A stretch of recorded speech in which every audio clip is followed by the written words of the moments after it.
'Twas the night before Saturday, and all through the house not a creature was stirring except for Deeb and a new starter pack of Baratheons for A Song of Ice and Fire with his trusty Leatherman, his glass of Chardonnay on top of a Ours is the Fury coaster. Welcome to a very, very, very late Friday night. And it's time for a majestic unboxing of House Baratheon. Now look, I understand that when it comes to A Song of Ice and Fire, the miniatures game, I am way behind here. Okay, I get it, all right? But my 16-year-old son, codename Pancake, has been watching Game of Thrones lately. And he was sitting on a big fat amount of money that he wanted to buy a Nintendo Switch with. And then just out of the blue, he tells me, I want to play A Song of Ice and Fire, the miniatures game. And I'm like, well, all right, let's roll, Autobot. So I said, okay, let's get it. And so he has bought the starter pack, which is still in its shipping mode. It's still on its way here. He's bought the Lannisters and Stark set because he wants to play Lannisters. I think he kind of has a Cersei thing. Anyway, but I digress. I have always been a fan of House Baratheon. Two reasons. One being, let's be honest, if you actually look, Harvard lawyers have determined that Stannis Baratheon is, in fact, if you ask Alexa, she will tell you that Stannis Baratheon is, in fact, the rightful heir to the Iron Throne. Okay, so for one, we got the law on our side. And then number two being that many of you I've been corrected by actually someone from Scotland. I used to say I'm Scotch-Irish. It is Scot-Irish. So I am Scot-Irish.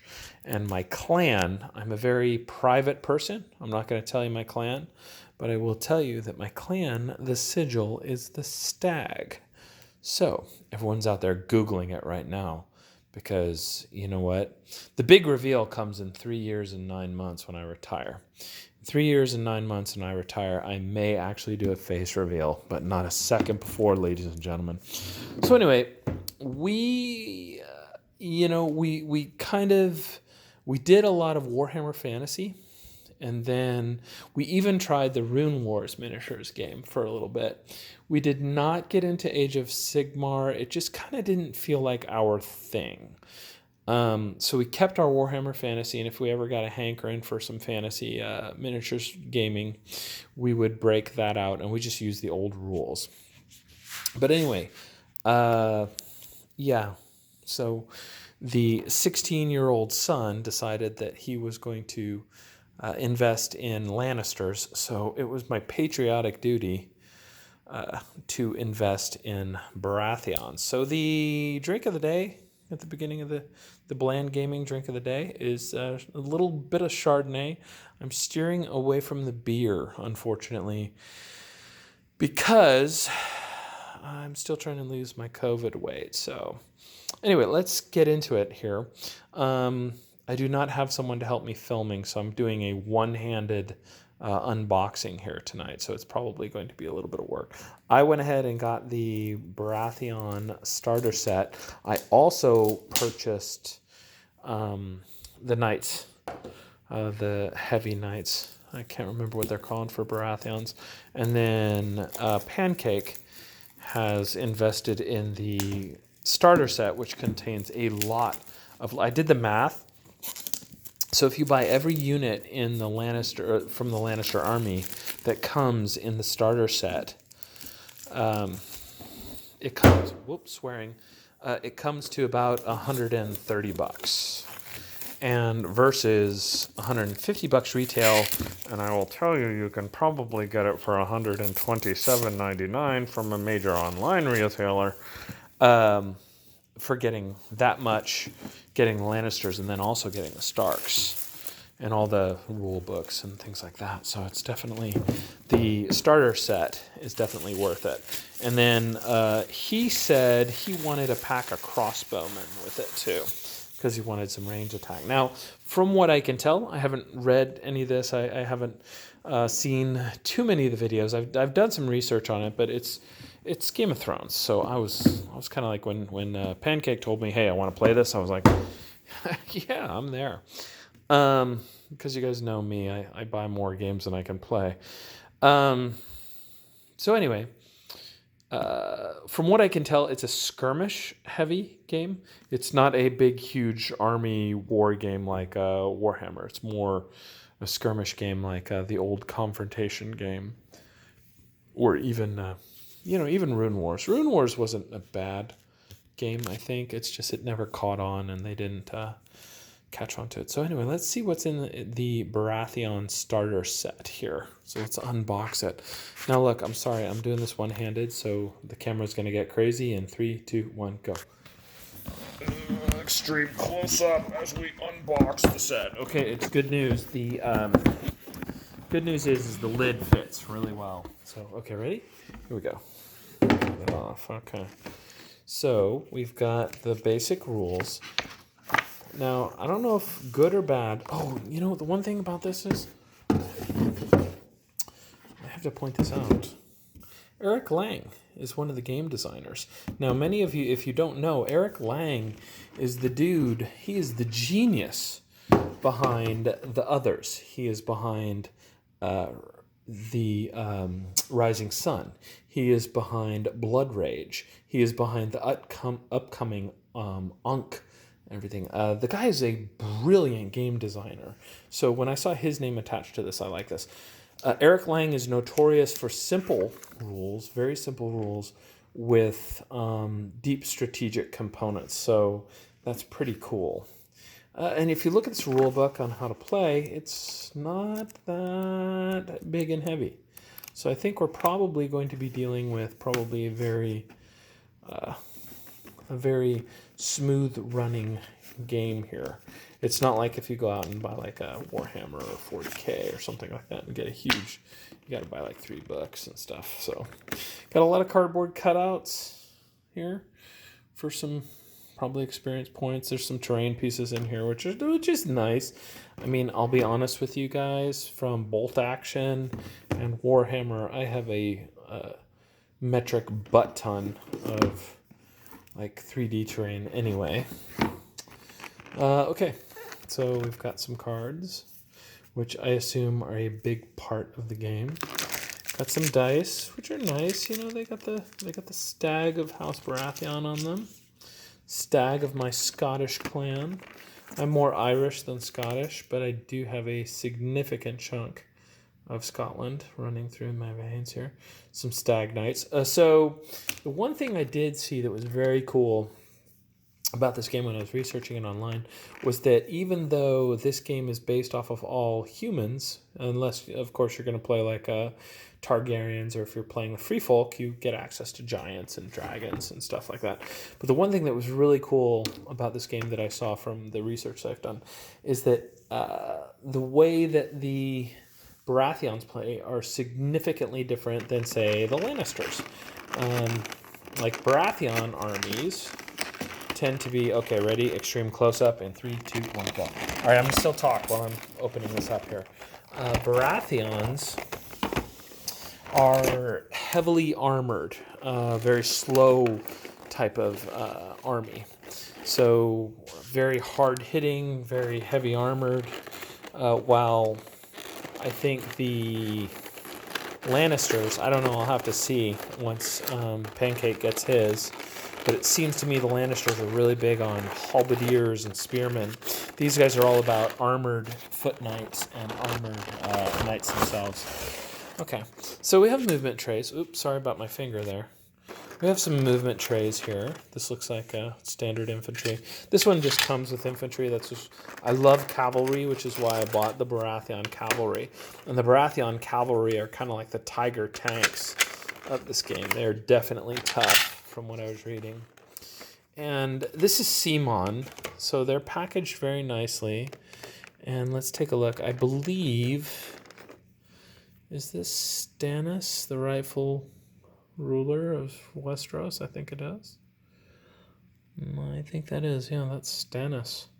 That is who should have been king at the end of Game of Thrones. And I'll stand by that. And if you don't believe that, then go watch another YouTube channel, So, and then it looks like, who do we get here? Who are these characters? It looks like this is Alistair Florent. So this game is based off of the books. I have read the books. I can't remember who Alistair Florent is, though. It's been years since I've read it. Now, this is Lady Shira, and I believe she is Stannis' wife. And then this is Renly Baratheon. I am not a fan of Renly. I like Stannis. So I think Renly kind of tried to steal the throne from his brother, It's like he didn't have the right to it. So I probably won't be using him. And from what I read online, you have like one military commander and then you have one political commander. I would like to eventually get the expansions which allow Melisandre or even Davos, although I think Davos is more of a military commander than anyway, so these are these guys here with the capes. There's the Sentinels. And this is a basic infantry unit for the Baratheons. I love how they have the hammer, which is very synonymous with Robert. As you can see, the quality is magnificent.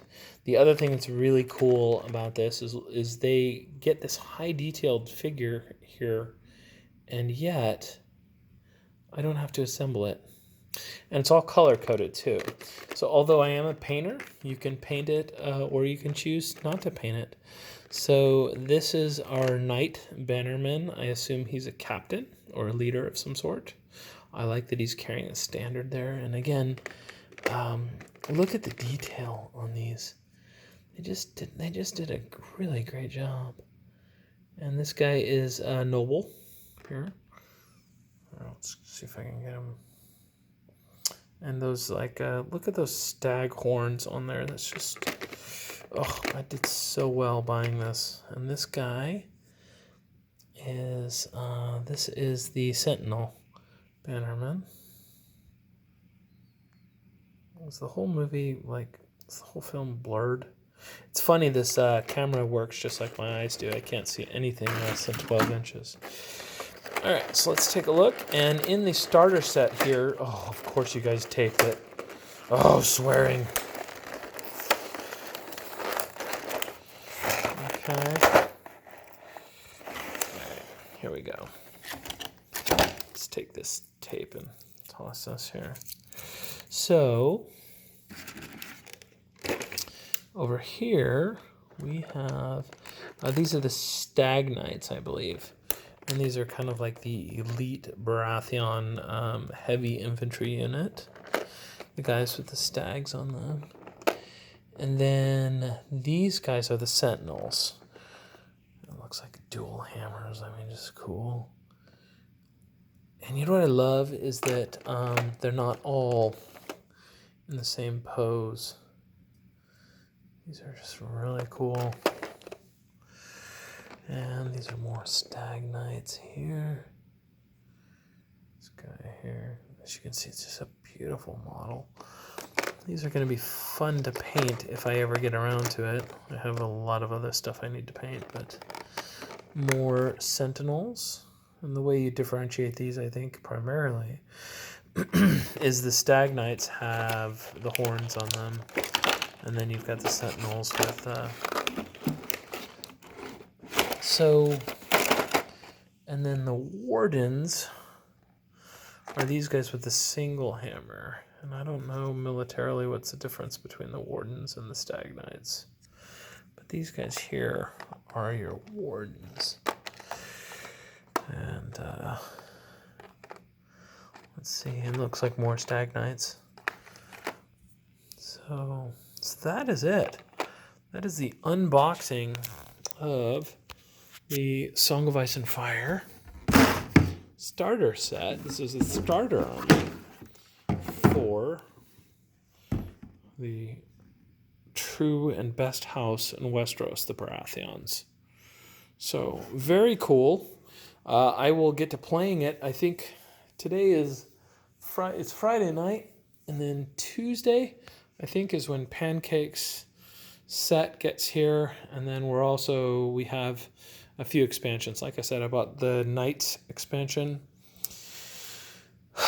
the mounted, I think they're called like they're Stag something for the Baratheons, and then we'll take a look at the basic set about what you get in it. I'm sure it's got tons of, I know it has tons of stuff because I saw it.